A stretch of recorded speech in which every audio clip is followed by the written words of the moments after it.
कोई आदमी अंधा पैदा हो जाता है, कोई आदमी गरीब पैदा हो जाता है। क्या कारण है कि कोई सोने की चम्मचें लेकर पैदा होता है? थोड़ा जटिल है, और जटिल हो गया इस सदी के कारण। इतना जटिल नहीं था, इतना जटिल नहीं था, क्योंकि गरीबी अमीरी बहुत सीधी सीधी बातें थी, और साफ था कि गरीब गरीब है अपने कर्मों के कारण, अमीर अमीर है अपने कर्मों के कारण। इसमें सच्चाई है, इसमें सच्चाई है, क्योंकि हम गरीब होने का संस्कार भी अर्जित करते हैं। लेकिन गरीब होने का संस्कार बड़ी बात है, सिर्फ धन से उसका संबंध नहीं, और बहुत सी चीजों से संबंध है। जटिलता इसलिए है कि अब तक जब भी हम गरीब आदमी के बाबत सोचते थे, तो अतीत में गरीब आदमी का मतलब था जिसके पास धन नहीं है, एक ही मतलब था। लेकिन अब जमीन पर विज्ञान ने बहुत धन पैदा कर लिया। 150 वर्षों में निर्धन आदमी जमीन पर कोई भी नहीं होगा।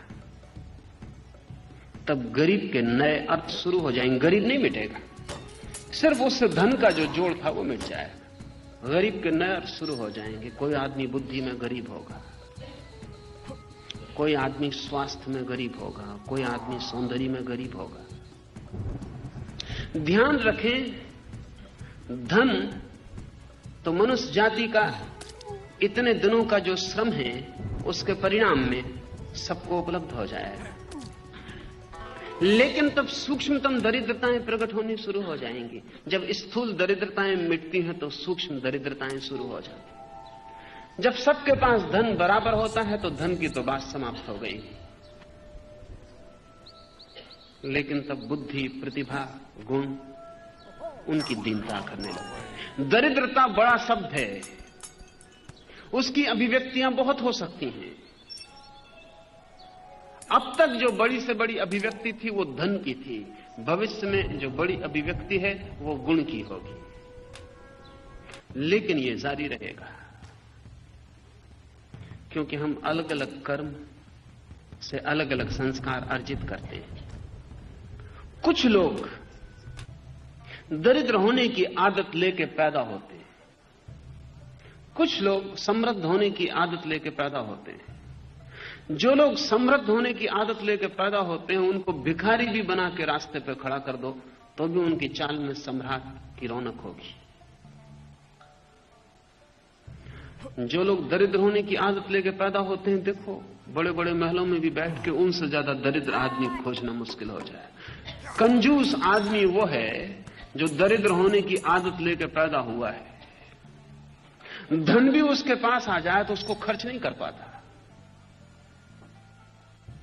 धन तो मिल भी सकता है समाज की व्यवस्था से, लेकिन खर्च करने की जो आदत है, उसे धन को भोग लेने की जो आदत है, वो बहुत गहरा संस्कार है। एक आदमी को आप धनी बना दें और आप अचानक पाएंगे कि इतना दरिद्र वो पहले नहीं था जितना आप हो गया। अक्सर ऐसा होता है कि गरीब आदमी कंजूस नहीं होते, क्योंकि जब बचाने को ही कुछ नहीं होता तो क्या बचाना। एक गरीब आदमी को थोड़े रुपए दे दें, और जिसको भारत में हम बहुत दिन से जानते हैं, हम कहते रहे 99 का चक्कर। एक आदमी को 99 रुपए दे दें, अब उसकी एक ही इच्छा होगी कि कैसे 100 हो जाए। ये इच्छा बड़ी स्वाभाविक है। और उसको आज जो 1 रुपया मिलेगा वो आज भूखा सो जाना चाहेगा, 100 कर लेना चाहेगा। लेकिन जब एक दफा मन को 99 से 100 करने का रस लग जाता है तो फिर 100 से 1 करने का, फिर 1 से 2 करने का वो रस बढ़ता चला जाता है। पुरानी कथा है पंचतंत्र में, एक सम्राट सदा अपने नाई से पूछता था कि तू इतना प्रसन्न कैसे है, तेरे पास कुछ भी नहीं है। नाई कहता कि मुझे जो आप दे देते हैं उतना बहुत है। सांझ गुजर जाती है, दिन गुजर जाता है, दूसरे दिन फिर सुबह आपकी सेवा कर जाता हूं, मालिश कर जाता हूं, बाल बना जाता हूं, जो मिल जाता है वो दिन भर के लिए काफी। फिर अचानक एक दिन सम्राट ने देखा कि नाई उदास है, और नाई बड़ा बेचैन है और लगता है रात भर सोया नहीं। तो सम्राट ने पूछा कि आज तेरे हाथों में ताकत नहीं मालूम पड़ती और रात तू सोया नहीं, ऐसा लगता है तेरी आंखों में नींद है, कहीं तू भी 99 के चक्कर में तो नहीं पड़ गया? उस नाई ने पूछा, आपको कैसे पता चला? उसने कहा कि पागल, तू झंझट में मत पड़ना, ये मेरे वजीर की करतूत है, कल उससे मेरा विवाद हो गया। और मैंने कहा कि नाई बड़ा शांत संयमी आदमी, उसने कहा कि कुछ मामला नहीं, सिर्फ 99 उसके पास नहीं। तो उसने मुझसे कहा था आज रात जाके मैं 99 की एक थैली उसके घर में फेंकाऊंगा, सुबह देख लेना। तू पड़ गया झंझट में। तू रात भर क्या सोचता रहा? वो बोला कि मैं रात भर यही सोचता रहा कि सो कैसे हो जाए। रात तो मैं सो ही नहीं सका, पहली रात में नहीं सो सका, और कभी मेरे पास कुछ नहीं होता था, मैं मजे से सोता था। ये 99 ने ठीक 100 का ख्याल दे दिया। ये वैसे ही जैसे दांत टूट जाए और जीभ वहीं वहीं जाने लगे। वो जो 100 है वो खाली गड्ढा है, जीभ वहीं वहीं जाने लगी। रात भर सो नहीं सका। सम्राट ने कहा अगर तू समझ तो 99 की थैली फेंक देनी, तू मरेगा दुख में। हम मर ही रहे हैं पहले से, हमारी तरफ देख।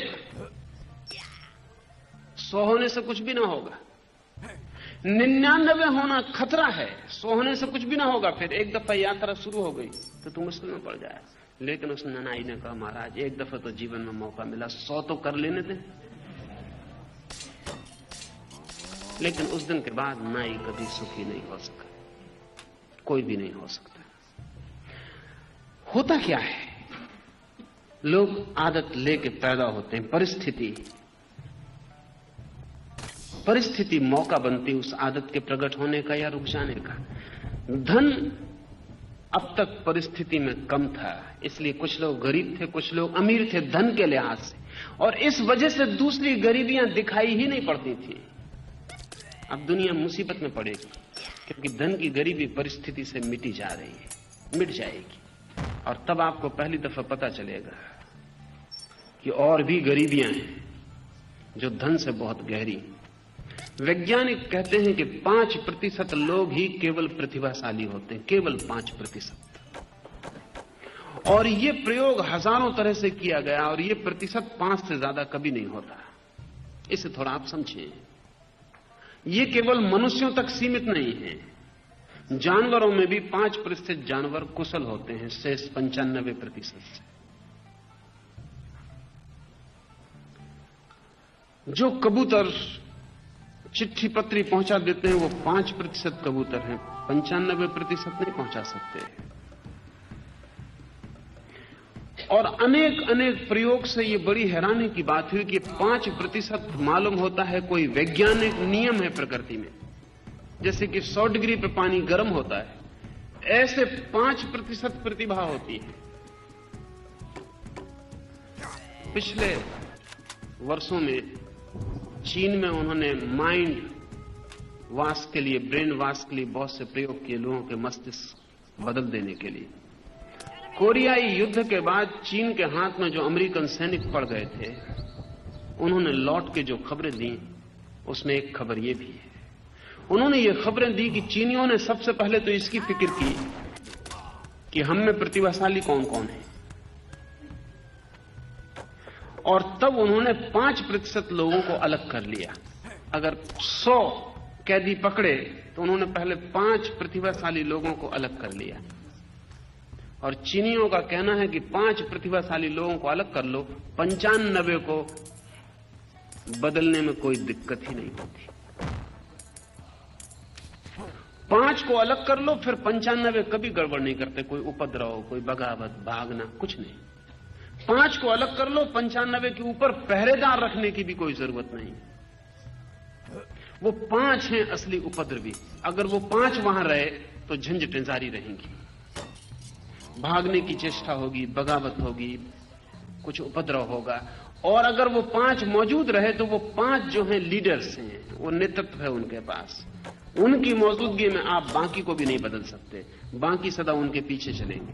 उनके 5% को अलग कर लो, वो 95% बिल्कुल ही खाली हो जाते। उनकी जगह किसी को भी रख दो, वो उनका नेतृत्व स्वीकार कर लेंगे। ये केवल आदमियों में होता तो हम सोचते शायद आदमी की समाज व्यवस्था का परिणाम है। वैज्ञानिकों ने चूहों पर प्रयोग किए हैं, खरगोशों पर प्रयोग किए हैं, भेड़ों पर प्रयोग किए हैं, वो 5%। आपने सुना ना, भेड़ें कतार बांध के चलती हैं, लेकिन किसी के तो पीछे चलती हैं। 5% भेड़ें आगे भी चलती, सभी भेड़ें पीछे नहीं चलती। 5% भेड़ें आगे भी चलती। वो 5% भेड़ों को अलग कर लो, बाकी झुंड एकदम क्योटिक हो जाता, उसकी कुछ समझ में नहीं आता अब क्या होगा। जो लोग जू में काम करते हैं, अजायब घरों में काम करते हैं, जहां बड़े बड़े लंदन या मास्को में जहां बड़े बड़े अजायब घर हैं, उन अजायब घरों में काम करने वाले लोगों को पता है कि जब भी नए बंदर आते हैं तो उनमें से 5% तत्काल अलग कर लेने होते हैं। वो लीडर्स, पॉलिटिशियंस, उनको अलग कर लेंगे, वो उपद्रव मचा देंगे। उनको अलग कर लेने के बाद बाकी सब डोसाइल, बिल्कुल अनुशासन मान लेते। इससे भी बड़ी मजे की बात जो है वो ये पता चली है कि जेल खानों में जो अपराधी हैं, राजधानियों में जो राजनीतिज्ञ हैं, मंदिरों में, चर्चों में, गिरजाघरों में जो पुरोहित हैं, यूनिवर्सिटीज में, विश्वविद्यालयों में, कॉलेजों में जो पंडित हैं, ये 5% है सब मिला के। ये जरा जटिल बात है, क्योंकि एक लंदन के जू में प्रयोग किया जा रहा था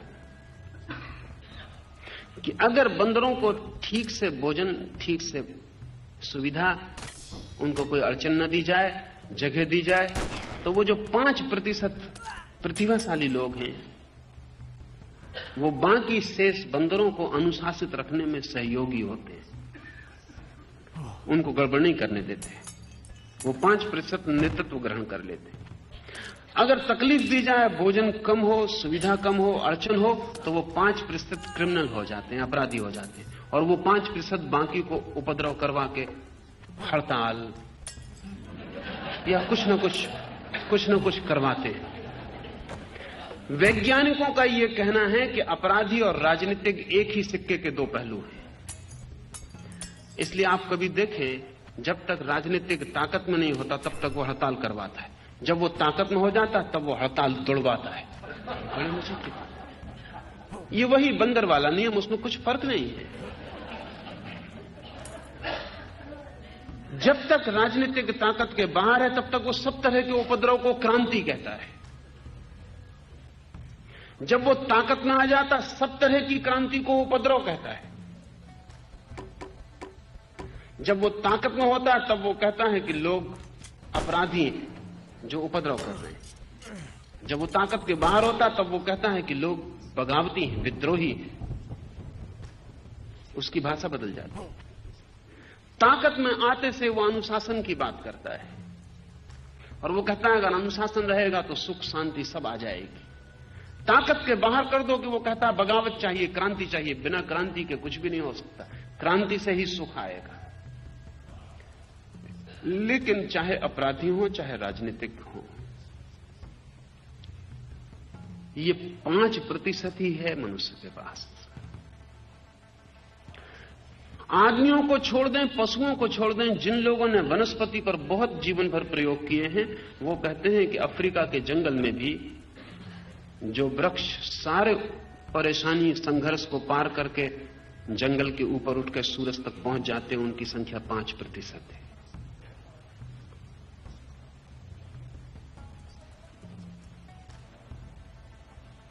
अगर एक पानी का सरोवर हो और उसमें मछलियां हो और आप जहर डाल दें,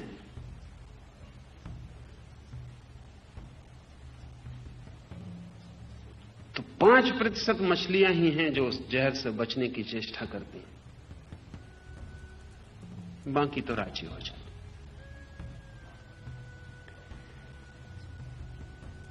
आपके शरीर में जब कोई बीमारी प्रवेश करती है तो आपके शरीर के सेल्स में भी 5% ही हैं जो उसको रेसिस्ट करते, उसको लड़ते। अगर वो 5% अलग कर दिए जाए आपके शरीर में, फिर कोई रेसिस्टेंस, कोई अवरोधक शक्ति नहीं रह जाती, तब कोई भी बीमारी प्रवेश कर सकती।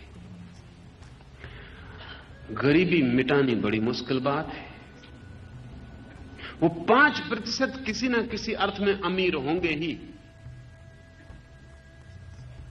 अर्थ बदल सकते हैं। कभी उनकी अमीरी मकान की होगी, कभी उनकी अमीरी ताकत की होगी, कभी उनकी अमीरी ज्ञान की होगी, कभी उनकी अमीरी काव्य की, कला की होगी, लेकिन एक हिस्सा अमीर होगा, एक हिस्सा गरीब होगा।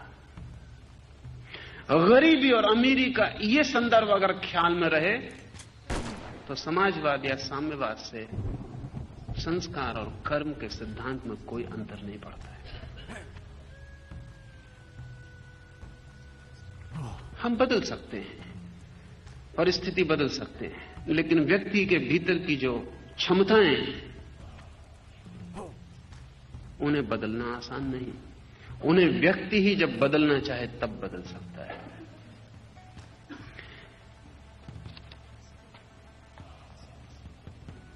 पूछा है कि जब हम पुनर्जन्म लेते हैं तो हिसाब किताब कहां रहता, क्या रहता? आप हैं हिसाब किताब, आपके अलावा कहीं हिसाब किताब नहीं रहता, कोई जरूरत नहीं। आप ही हैं करने वाले, आप ही हैं भोगने वाले, आप ही हैं हिसाब किताब। आप खाता वही हैं पूरा अपना।